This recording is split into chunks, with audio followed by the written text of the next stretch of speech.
Mayong buntag kaninyong tanan mga lods. Mayong pagmatas kabuntagon sa uban di ano, ang uban ng ngapi. Ako mga lods na napog ko nagbaktas diri oh. Pa-duty na po ko mga lods. Padung na po ko sa balay sa akong papa. Shout out sa yung tanan no. Ako yung usbon kaninyong tanan mga lods. Out na po kong wakapasalamat nyo mga lods. Daghan gyud king salamat kaninyong tanan sa nang gi-like, nang gi-share, ingon man nang gi-comment sa akong mga video. Daghan yung kin salamat yung tanan mga lods no. Nakaluyan na po ta mga lods, hapit na ta nag 137k followers.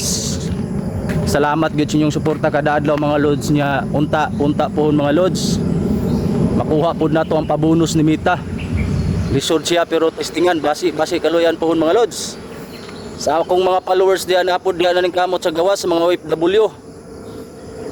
Amping mo kanunay diyan mga lods, may buntag kaniyong tanan, daghang salamat kaniyong tanan. Sa akong yung mga followers, non-followers, good morning, daghang salamat ninyo.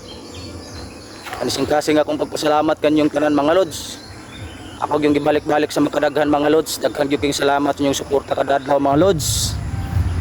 Nang gi-like, ingon man sa nang gi-share sa akong video, sa mga nag-comment. May buntag kaniyong tanan, daghang salamat gyud kaniyong tanan og sa ako po yung mga followers nga mananagat. May buntag kaninyo diha tanan mga idol. Amping ta kanunay mga lods kay usab-usab ra batong panahon. Ingon man sa ako ding mga followers pod, nga parehas pod ako nga content creator pod. May buntag niyong tanan diha mga idol. Sipag-tiyaga gyud ka atong puhunan diri mga idol, padayon lang gyud ta. Usbon gyud ako mga lods, daghan gyud kayong salamat kanyong tanan. Kaluyan po mag 137k followers na ta mga lods. Dagan-dagan na po ta parehas nato nga mga bagong content creator. Dako na kay nastuhan ang mga lods. Unang usbon ako kinasing-kasing akong pagpasalamat. Ang buntag kanyong tanan, amping ta kanunay mga lods. Og God bless you all mga lods, amping ta kanunay mga lods. May buntag.